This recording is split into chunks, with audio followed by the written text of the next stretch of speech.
Bismillahirrahmanirrahim. Assalamualaikum warahmatullahi wabarakatuh. Jadwal saya ke Jabodetabek ini setahun 2 kali, Pak. 6 bulan sekali. Jadi kalau saya datang sekarang ini bulan Oktober, bulan September, Oktober, November, Desember, Januari, Februari, Maret, nanti baru saya datang lagi kemari. Jadi 6 bulan sekali. Ini saya jelaskan supaya apa? Jangan ada dusta di antara kita. Jangan nanti tuduhannya, Ustadz Somad itu susah sekali kalau musola yang undang, tapi kalau Pak Jenderal Listio yang undang dia datang. Nah, ini perlu saya jelaskan. Saya datang kemari memang sudah terjadwalkan, karena ini jadwal kita sejak lama. Nah, jadi saya dulu waktu Bapak Wakapolri Pak Saprudin, ibu beliau meninggal, dibuat acara haul di Sulawesi. Saya bilang, Pak, saya mohon maaf, 10 jari saya angkat, 11 dengan kepala. Saya memang sudah mengatur jadwal. Saya ke Sulawesi Selatan setahun hanya sekali, Pak. Di luar itu saya nggak datang. Dan setelah kita jelaskan, orang bisa menerima. Inilah pentingnya kita penjelasan. Kenapa? Karena selalu sudah ketemu langsung. Dan ketemu langsung dengan masyarakat ini penting. Kenapa? Karena kadang kalau kita hanya melihat di balehonya saja, lain antara wajah di baleho. Banyak orang ketemu dengan saya, dia bilang, saya ngelihat Ustadz di YouTube itu tua, kata dia. Pas ketemu memang tua. Banyak orang, saya sendiri ketika pertama ngelihat Buya Yahya waktu ceramah, kelihatannya keras, tapi pas ketemu Masya Allah lembut, baik. Begitu juga dengan bapak-bapak sekalian, ketika kita bertemu, bertatap muka, itu berbeda. Makanya penting sekali bertemu dengan masyarakat, berdialog, dekat dengan masyarakat. Kalau kita sudah dekat, tangan bersentuhan, wajah tersenyum, pernah kita bantu, kita tolong, maka insya Allah siapapun yang mau merusak hubungan kita tidak akan bisa. Mudah-mudahan hubungan kita ini tetap baik sampai akhirnya ajal memisahkan kita, insya Allah. Amin ya rabbal alamin. Adapun masalah perbedaan suku, perbedaan bahasa, memang Indonesia ini unik, Bapak Ibu sekalian. Bapak Ibu saudaraku, keluarga besar Kepolisian Republik Indonesia, baik yang ada di Mabes Polri maupun yang mengikuti acara ini dimanapun berada, dari Sabang sampai Papua, yang kebetulan berada di perkampungan yang suaranya tidak jelas, insya Allah ini direkam, nanti bisa ditonton ulang di channel Ustadz Abdul Somad. Jangan lupa subscribe, like, share, and comment. Mana tahu mereka kan, karena saudara-saudara kita itu perlu disapa. Nah, seakan-akan kami ini nggak ada. Kami ini kan nonton, Pak Ustadz, yang tugas jauh di kecamatan, di kampung, habis sholat Jumat mereka mungkin sedang buat layar, mungkin mereka bersama korpsnya, lalu kemudian kok kami ini kok nggak dianggap ya. Nah, itu maka pentingnya kita menyapa. Walaupun saya tidak melihat mata kalian, tapi saya yakin mata kalian pasti melihat saya melalui layar-layar handphone yang ada di tangan masing-masing. Kita mungkin tidak bertemu dalam jasad, tapi dalam batin, dalam hati kita selalu bertemu. Itu untuk saudara saya yang sedang berjuang, yang sedang jauh-jauh. Saya baru pulang dari Sorong, dan yang mengawal saya ketika di Sorong itu adalah Bapak Kapolresta Sorong, orang dari Pematang Siantar, sekampung dengan kami di Sumatera Utara. Beliau non muslim. Beliau Ustadz Abdul Somad insya Allah aman di sini. Alhamdulillah, tabarakallah.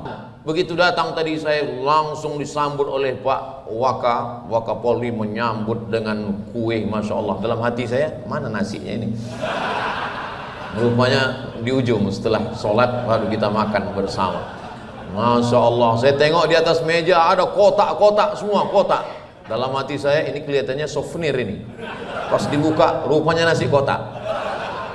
Apa kata Pak Wahyu di samping? Mohon maaf Pak Ustadz, nggak ada asam pedas bawang, katanya. Beginilah memuliakan tamu dalam ajaran Islam. Tapi Ustaz Somad kan tidak bicara di depan saudara yang muslim saja. Iya, saya akan bicara bagaimana Nabi Muhammad SAW ketika sedang terjepit diserang oleh Abu Jahal dan Abu Lahab, maka Nabi mengutus saudara sepupunya namanya Ja'far. Ayah Ja'far dengan ayah Nabi adik-beradik, saudara kandung, kakek mereka sama-sama Abdul Muttalib. Diutuslah Ja'far untuk hijrah. Ini Makkah. Dari Makkah mereka turun ke bawah ke Yaman. Dari Yaman mereka nyebrang Laut Merah ke Djibouti. Habis di Djibouti itu mereka lanjutkan lagi ke Habasyah. Habasah itu sekarang Ethiopia. Nama rajanya Najasyi. Najasyi itu Kristen. Dan Najasyi inilah yang melindungi sahabat-sahabat Nabi Muhammad sallallahu alaihi wasallam. Lalu kemudian Abu Jahal, Abu Lahab datang mengejar sahabat Nabi ini. Najasyi melindungi, jangan ganggu karena ini sahabat kami. Najasyi nanya ke Ja'far, kamu dari mana? Kami dari Mekah. Siapa Nabi yang baru itu? Namanya Muhammad sallallahu alaihi wasallam. Apa kesan dia tentang Isa? Lalu Ja'far membacakan surat Maryam. Jadi dalam Al-Quran itu ada 114 surat. Satu surat bernama Ibu Nabi Isa, namanya surat Maryam setelah surat Al-Kahfi. Satu lagi surat nama kakek Nabi Isa, itulah dia surat Ali Imran. Surat yang pertama surat Al-Fatihah, surat yang kedua surat Al-Baqarah, surat yang ketiga surat Ali Imran. Imran punya istri namanya Hannah. Hannah punya anak namanya Maryam. Maryam punya anak namanya Isa. Hannah punya saudara kandung perempuan, punya suami namanya Zakaria. Zakaria punya anak namanya Yahya. Zakaria, Yahya, Maryam, Isa, ini keluarga disebut dengan Ali Imran. Seandainya Nabi Muhammad itu mementingkan dirinya dan Quran itu buatannya sendiri, pastilah dia buat namanya surat Aminah dan surat Khadijah. Tapi yang ada malah surat Maryam, ibunya Nabi Isa dan kakeknya Nabi Isa, surat Ali Imran. Lalu kemudian sahabat Nabi tidak bisa diganggu karena mendapat perlindungan Najasyi yang luar biasa. Lalu kemudian Ja'far pun kembali ke kota Makkah Al-Mukarramah dengan selamat. Satu.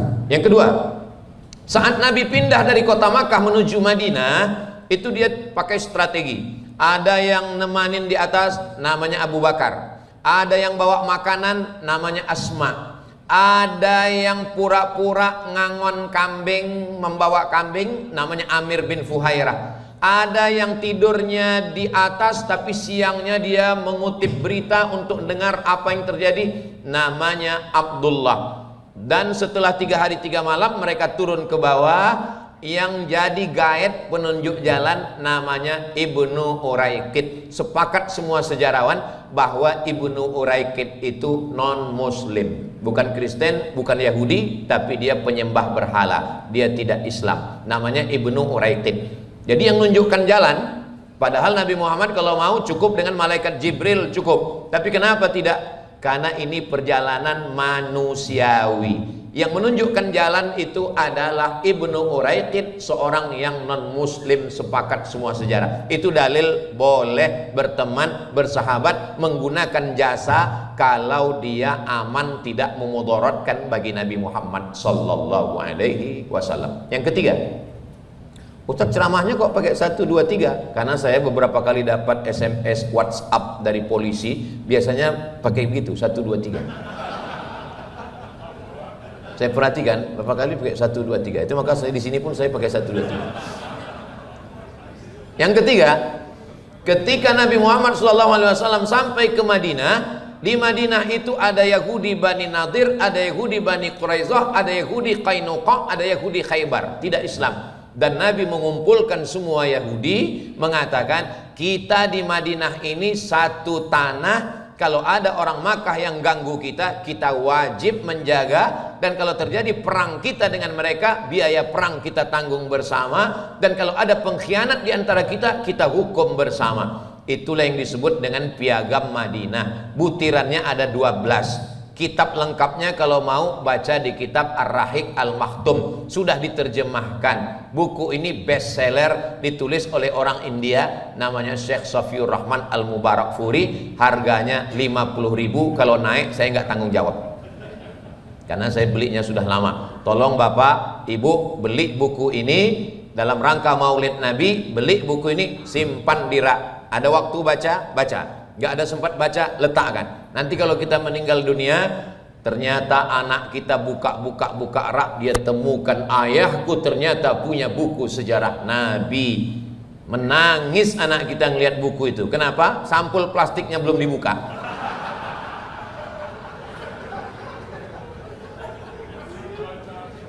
Oke. Berikutnya yang keberapa? Yang keempat. Yang keempat, Nabi punya sepupu namanya Ali bin Abi Thalib yang sekaligus mantu Nabi karena Ali nikah dengan anak Nabi, nama anaknya Fatimah. Suatu ketika Ali bekerja menimba air, dilaporkan, ya Rasulullah, wahai Nabi Muhammad, iya, itu sepupumu kerja di rumah non muslim, orang Yahudi, nimba air. Kata Nabi, enggak apa-apa, karena tidak ada urusan dengan agama. Wala ana abidum ma'abattum wala antum abiduna ma'abud lakum dinukum wala dia. Urusan nimba air enggak ada urusan dengan agama. Itu Nabi mengajarkan, ya silakan bekerja sama. Poin yang kelima, Nabi SAW buat surat. Penulis suratnya namanya Zaid bin Sabit.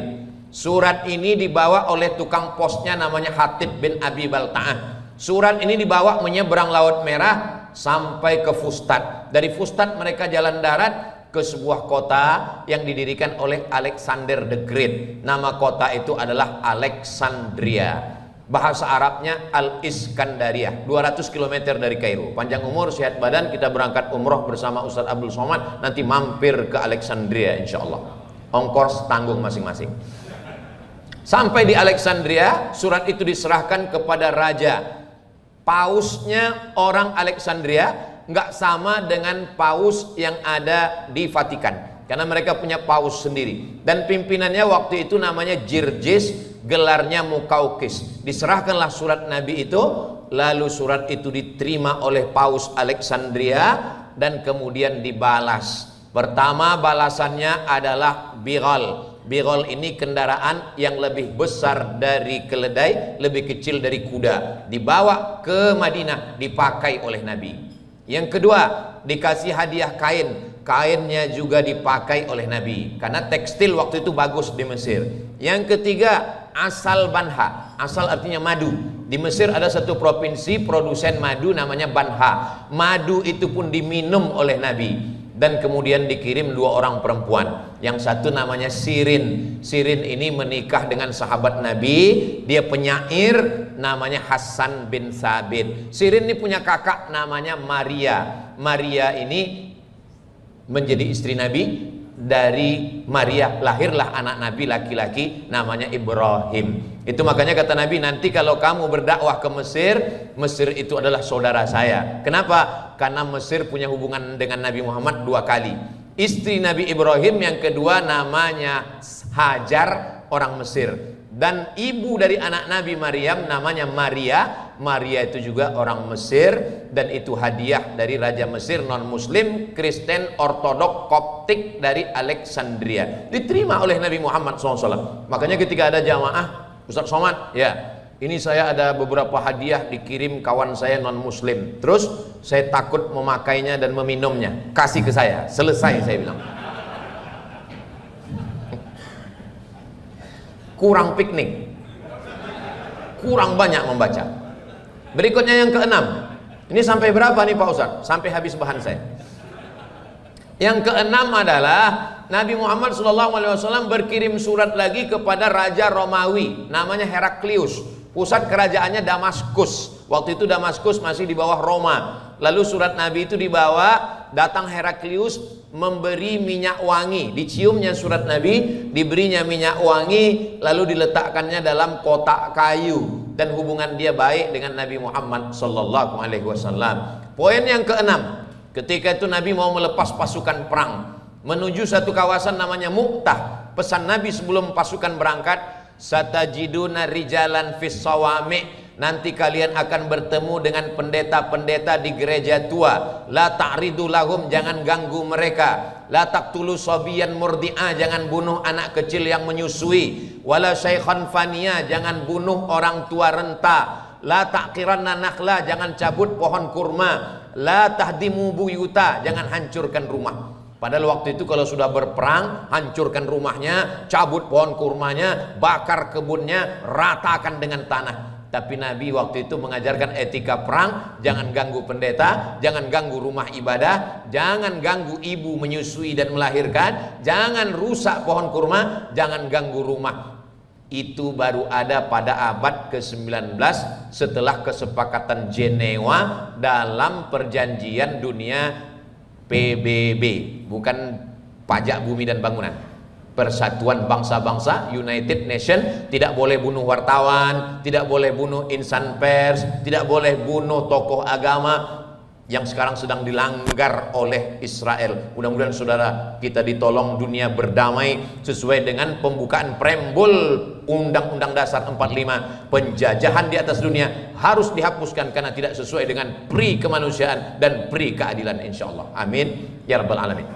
8. Yang kedelapan adalah Nabi Muhammad SAW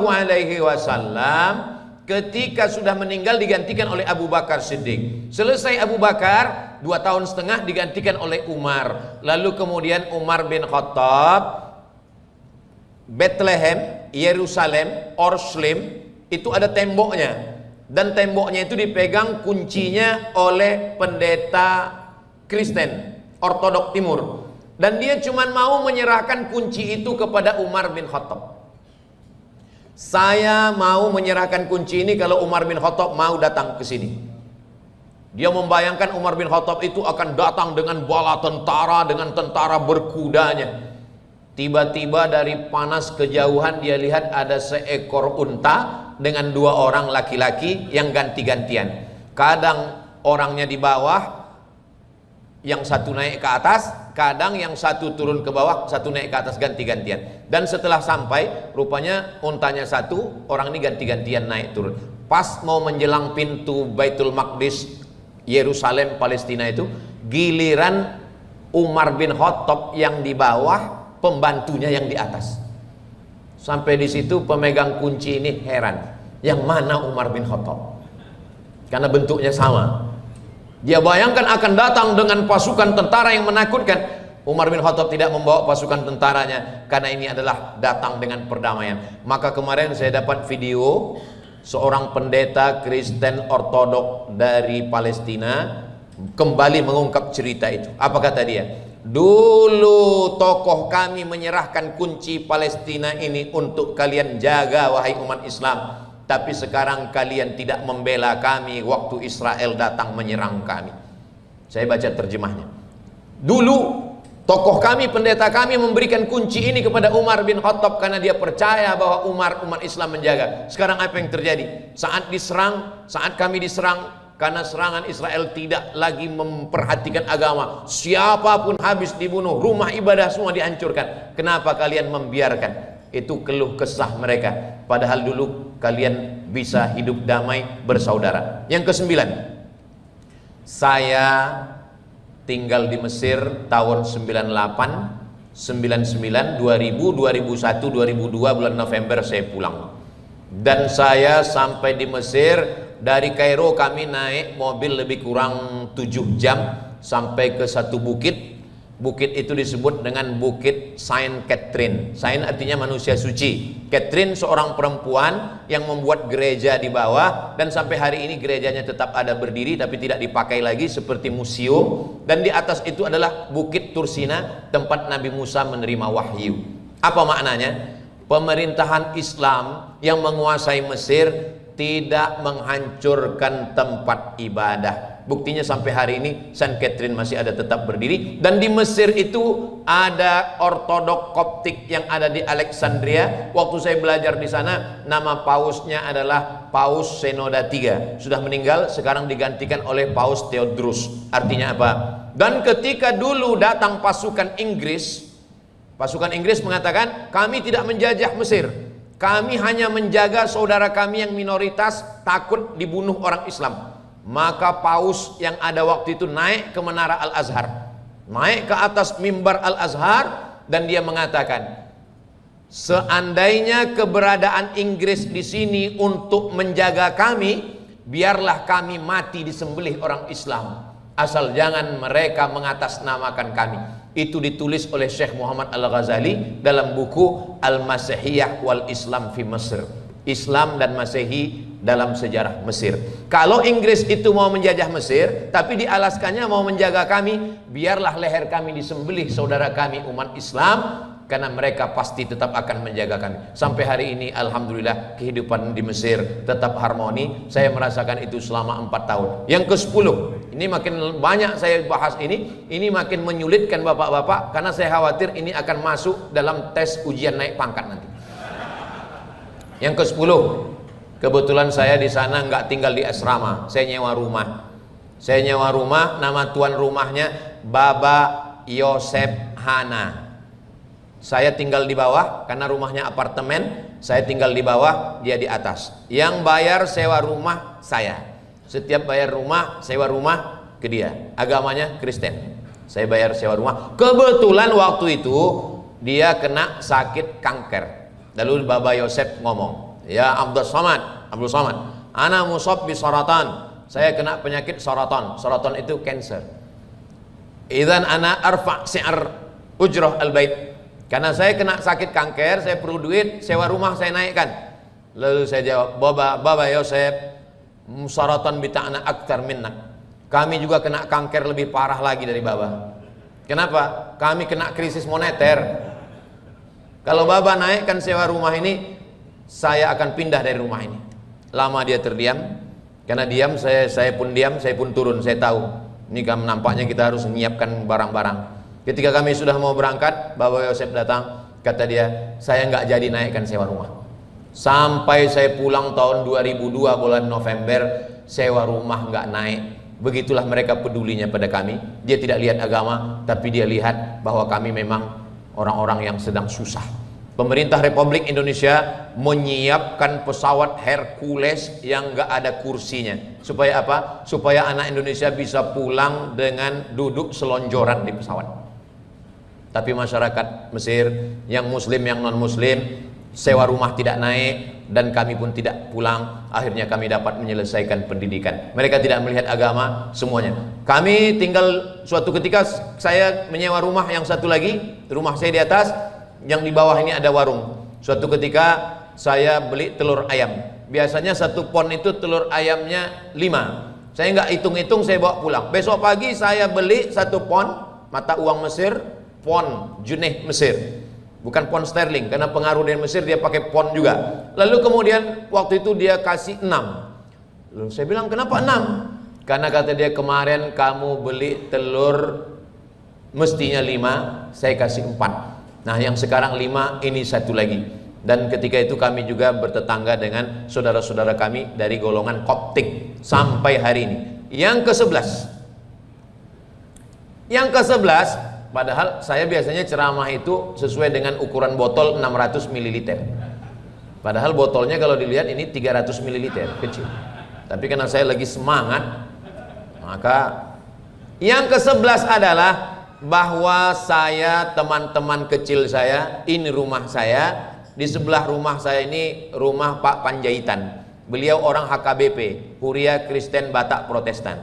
Sampai hari ini kalau saya balik ke kampung ibu saya mampir ke situ. Istri beliau masih hidup, saya datang silaturahim. Salah satu anaknya rupanya ada tugas di Jambi, polisi. Tadi pagi di WA-nya saya. Bang, katanya abang ceramah di Mabes hari ini. Saya bilang, iya, hubungan kami masih tetap baik sampai hari ini. Perbedaan tidak membuat kita lantas bermusuhan. Saya tidak pandai berceramah, berlembut-lembut, berbasa-basi. Saya hanya menceritakan fakta dan data dari sejarah Nabi sampai musim modern, sampai dalam kehidupan pribadi saya. Ketika ibu saya meninggal, maka saudara-saudara saya yang non-muslim ini datang. Mereka ikut datang. Dan ketika itu waktu saya tanya dia, apalah kesan abang sama aku? Yang paling berkesan kurasa Ustadz Somad, waktu almarhumah emak meninggal, waktu itu kan ramai orang datang, ribuan, bunga-bunga sampai 1 kilometer. Dan ketika kau tengok aku dari jauh, kau dekati, kau tarik tanganku, kau bawa aku masuk ke rumah. Karena saya waktu itu tidak melihat kami berbeda agama. Yang saya lihat adalah ini kawan kecil kami, ini sahabat kami. Sampai hari ini kami masih tetap kirim-kiriman kabar, masih tetap berbuat baik. Saya tidak mengajak, saya tidak menyuruh, saya tidak menganjurkan, saya tidak menggurui. Saya hanya sedang bercerita tentang ajaran Islam dan apa yang saya alami dan apa yang sedang saya rasakan dan apa yang sudah saya lakukan. Adapun yang terjadi di sosial media, memang hidup ini sebetulnya tidak sulit. Yang sulit itu adalah menanggapi komentar netizen yang maha kuasa. Zaman dulu kunci pintu rumah, kunci pintu gerbang, kunci pintu kamar, kunci jendela, kita di rumah kita tenang. Hari ini kita kunci pintu kamar, kita kunci pintu jendela, kita tutup semuanya, kita tetap pusing. Kenapa? Karena ada grup WhatsApp, ada Instagram, ada TikTok, dan ada Twitter. Kalau mau tenang, gak usah pakai sosial media. Tapi gak bisa juga. Ini Ustaz Somad ini ngomong sosial media, jangan-jangan dia sendiri pakai. Saya sampai hari ini memang pakai. Ada TikTok, ada Instagram, ada YouTube, ada Facebook. Tapi saya tahu bahwa saya orangnya tidak bisa mengendalikan emosi. Saya marah. Nanti kalau saya baca macam-macam saya bisa balas. Maka untuk itu medsos ini saya serahkan ke admin. Jadi memang saya kirimkan gambar-gambar untuk diposting, video dan lainnya, tapi untuk membalas nggak bisa karena saya nggak tahu passwordnya. Serahkan ke admin. Admin itu semua yang ngurus. Dan beberapa posting kemarin ada terjadi posting luar biasa. Datang orang komen ke saya, ini kok isinya begini, ternyata kena hack. Berapa menit kemarin kita kena hack, akhirnya balik lagi. Ada 2 orang datang ke rumah saya. 2 orang datang ke rumah yang nggak pernah datang, tiba-tiba datang. Dan dengan agak berbisik dia ngomong, nanya ke saya, ada yang mau kami minta Ustaz. Minta apa? Saya bilang. Saat mereka pandang-pandangan, habis itu agak berbisik, minta obat kuat. Hah? Kapan saya jual obat kuat? Saya bilang, saya nggak pernah. Ditunjukkannya video. Anda mengalami ejakulasi dini, Anda mau obat kuat. Saya bilang, AI ini AI ini bukan saya. Jadi saya minta tolong kepada Kepolisian Republik Indonesia, tolonglah cybercrime, yang bagian cybercrime, kriminal cyber ini, tolong selamatkan saya. Ini makin banyak yang minta obat kuat ini. Kami nggak tahu mau lapor kemana. Tolong selamatkan karena ini udah banyak. Apalagi ada pula video saya mensosialisasikan judol. Ini macam-macam. Itu memang setelah saya tonton, memang mirip seperti saya. Saya pun jadi ragu, ini jangan-jangan saya juga. Dunia ini yang udah mau kiamat Bapak. Jadi yang merusak kita ini, jangan ajarkan Indonesia tentang merawat kebinekaan. Kita sudah lama terbiasa dengan itu. Tapi kita perlu menjaga ini dari serangan-serangan orang-orang yang ingin menjajah kita kembali dengan divide et impera. Kita tidak akan bisa dirobohkan dari luar. Karena kalau kita dirobohkan dari luar, kita raksasa yang besar. Kita diobok-obok dari dalam dengan membenturkan dan lain sebagainya. Tapi kalau silaturahim ini kita jaga, kita sering bertemu, kita sering bercengkrama, kita bisa bertukar pikiran, insya Allah Allah menjaga kita semua dan hubungan kita ini tetap baik insya Allah. Amin ya rabbal alamin. Tadi saya mulai jam 2 kurang 30, sekarang sudah jam 2.15. Saya walaupun nggak ngelihat jam, saya udah tahu beberapa menit saya ngomong, itu terasa dari semut yang mulai menjalar ke kaki. Saudara yang dimuliakan Allah Subhanahu wa taala, Indonesia ini rahmat yang diberikan Allah. Presiden kita, Presiden Soekarno, orang Jawa, tapi dia tidak mau memaksakan bahasa Jawa. Bayangkan kalau dia dengan egonya mengatakan saiki kulo proklamasi gitu. Dan dia mengatakan mesti pakai bahasa Jawa. Maka saya ceramah siang ini, pripun kabare panjenenganipun, muga-muga sing melu acara iki padha kabeh mlebu nang surga.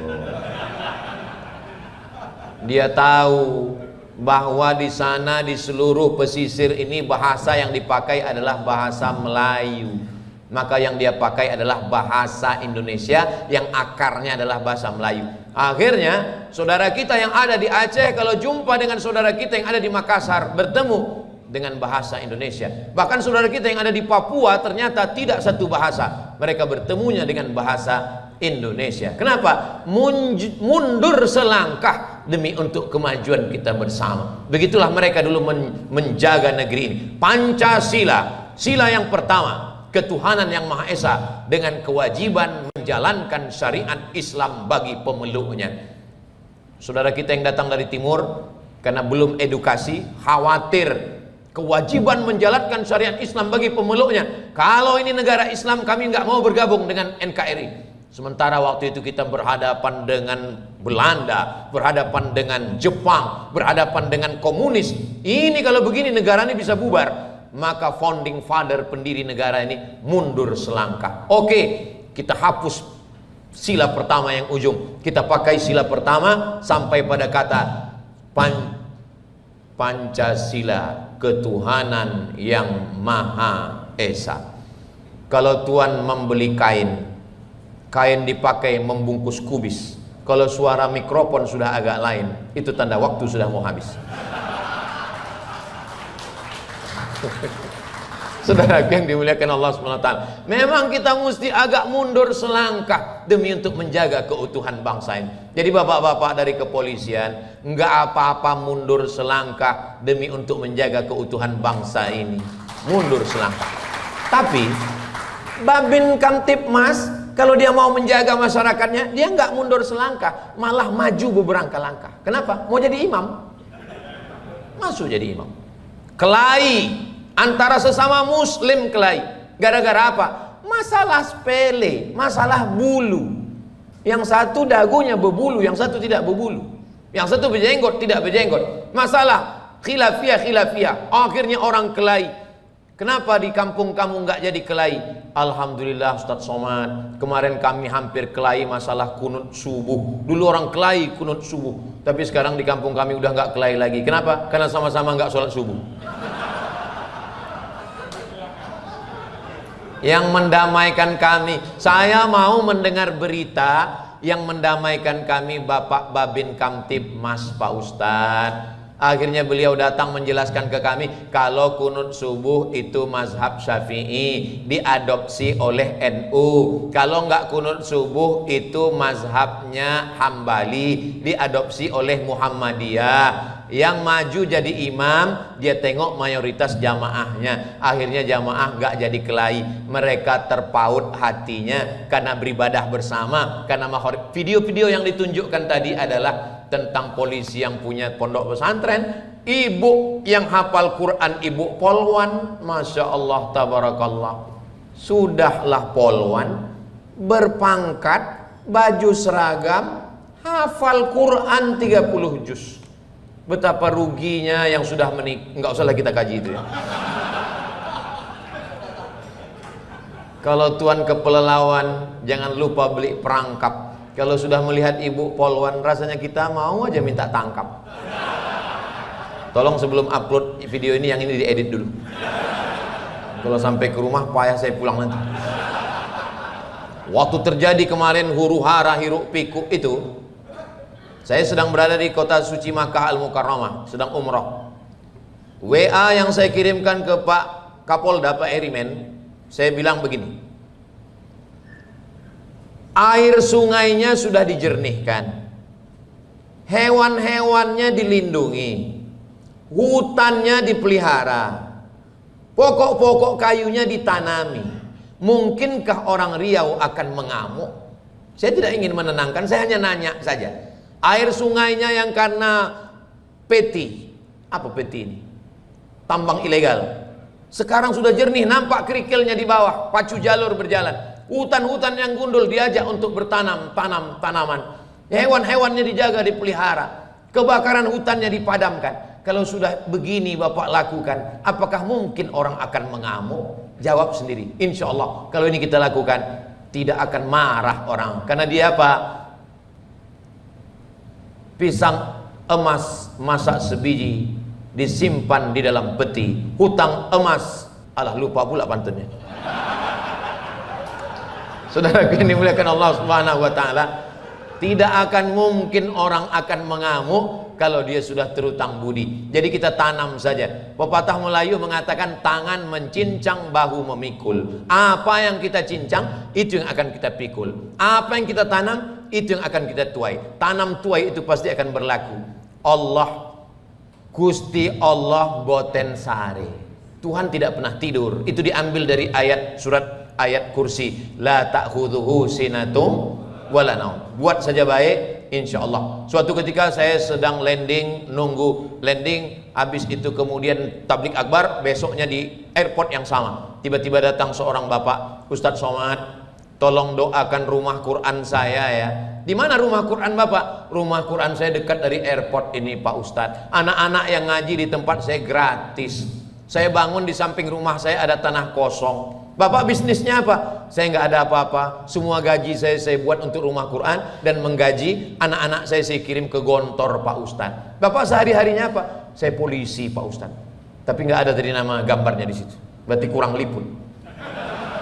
Dia punya rumah Quran di Kalimantan, dekat dari airport Balikpapan. Punya rumah Quran. Artinya apa? Buat saja kebaikan ini banyak-banyak, maka insya Allah kebaikan juga yang akan kita tuai. Namun memuaskan hati manusia tidak akan pernah bisa. Ridhon nas syai'un la yudrak. Keinginan manusia sesuatu yang tidak akan pernah kita dapatkan. Agaknya itulah yang dapat saya sampaikan pada siang yang berbahagia ini. Kalau ada yang melihat saya ngomong hari ini kenapa menggebu-gebu cepat-cepat, itu mungkin karena grogi dan takut bahan hilang. Akhirnya saya tutup dengan pantun penutup, menangkap puyuh di Bukit Selasih. Thank you dan terima kasih. Jangan dulu tepuk tangan, ada lagi pantun penutup. Madiun lemah teles, matur nuwun Gusti Allah sing bales. Itulah yang dapat saya sampaikan. Terima kasih atas segala perhatian. Mohon maaf atas segala kesilapan. Mudah-mudahan Allah menjaga institusi kepolisian Republik Indonesia. Semua kita dalam rahmat dan ridha Allah, dijauhkan dari malapetaka, bencana, musibah, kebencian. Allah menjaga negara kesatuan Republik Indonesia, baldatun thayyibatun wa rabbun ghafur. Diberikan pemimpin yang adil dan amanah. Untuk niat yang baik-baik ini, biasakan kalau berdoa, segala doa untuk anak, untuk istri, untuk keluarga, semua niat yang baik-baik ini. Al-Fatihah.